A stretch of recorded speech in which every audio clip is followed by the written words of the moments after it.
Hello, YouTubers. This is our 10th session of a walk through God's Word.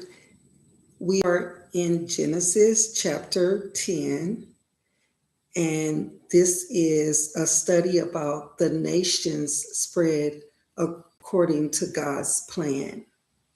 Let us pray. Heavenly Father, thank you for bringing us together today as we study your word. Help us to understand your plan for all people and see your hand at work in history. Open our hearts and minds to learn from you. In Jesus' name we pray. Amen.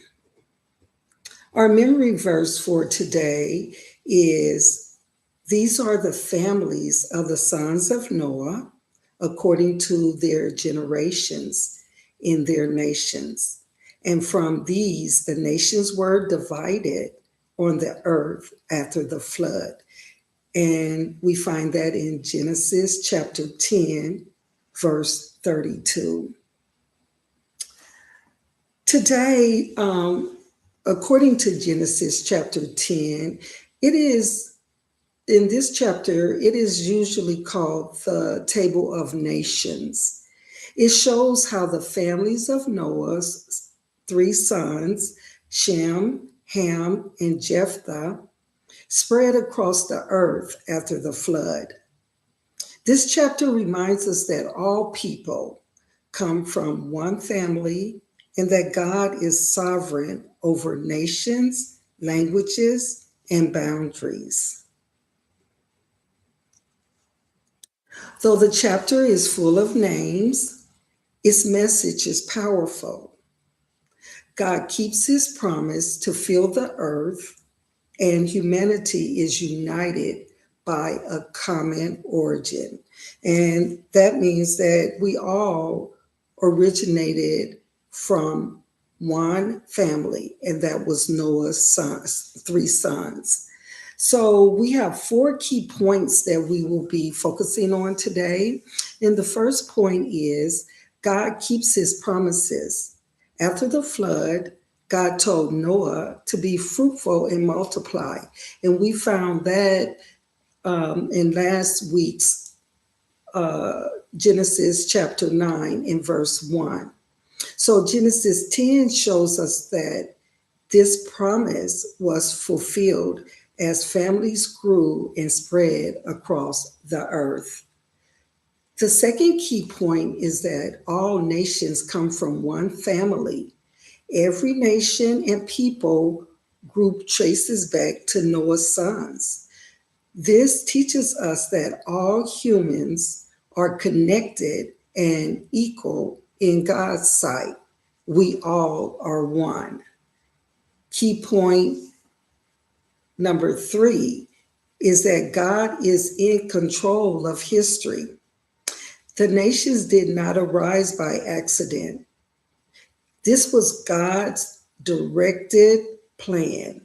God directed where people settled and how nations formed, showing his authority over the world.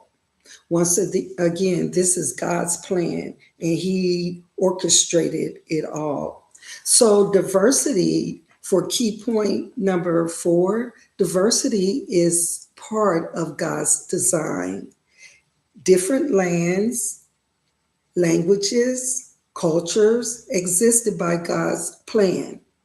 That's God's plan, to be diversified. And diversity is not a mistake. It reflects God's wisdom and creativity.